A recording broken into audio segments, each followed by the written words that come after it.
Hi, I'm Dirk Damonte. I'm Minister of Music and Worship Arts, and I'm so glad to be part of these Lenten reflections with you. As you can tell, I'm recording this on Ash Wednesday, the first day of Lent, but we'll be watching this together at some point during the Lenten season. And I know that I'm walking alongside you in this season, that I too am watching these video reflections and using them as part of my Lent reflection.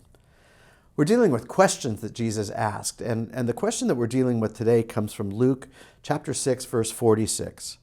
Why do you call me Lord, Lord, and not do what I say? The question that Jesus asks in the book of Luke comes toward the end of a fairly long, uninterrupted, what we really have to call a sermon from Jesus. The parallel to this is what is better known as the Sermon on the Mount from the book of Matthew. The thing that's kind of funny about Luke's version is it's the opposite of a Sermon on the Mount. It's the sermon coming down from the mount. Luke tells us that Jesus was on the mountain, came down from the mountain, and a huge crowd of people gathered to hear what he had to say. Now, he said a bunch of things before this question of why do you call me Lord, Lord, and not do what I say. In the Lucan version of the Beatitudes, they're in there, the idea of loving your enemies and don't judge and forgive. And don't focus on the splinter in your neighbor's eye, but instead take the log out of your own eye. He says that good comes from the good treasury of the inner self, which I love.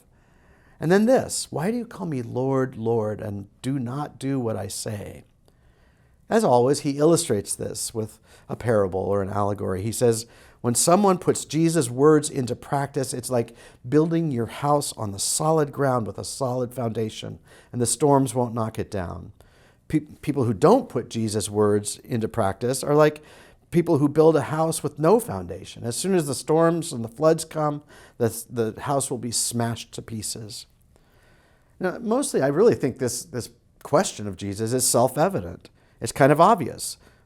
Words don't matter if we don't put them into practice. We can't say that we're following Jesus and then not love our enemies and not love our neighbors and not love each other. Our Methodist founders, John and Charles Wesley, who I'm a big fan of, they firmly believe that we are saved, which means that we are in full alignment with God by faith alone. Now, this is an age-old debate. Are we saved by faith or by good works or some combination of the above? For the Wesleys, the debate didn't make that much sense because they believed that it is our faith that connects us to God, that connects us to the path of grace. And once we are on that path of grace, once we are connected with God, the only possible way to live is in relation to God's world, doing good and serving the poor and working to bring justice and equity to a broken world. In other words, once we say, Lord, Lord, which is saying that we are proclaiming our faith and acknowledging Jesus as the revelation of God for us, once we've done that, we have to do what Jesus says, which is to love the least, the lost, the lonely, the left behind. It's to welcome the outcast. It's to resist empty religious dogma. It's to proclaim the good news of God's love. During this Lenten time in the wilderness alongside Jesus, may this be our prayer.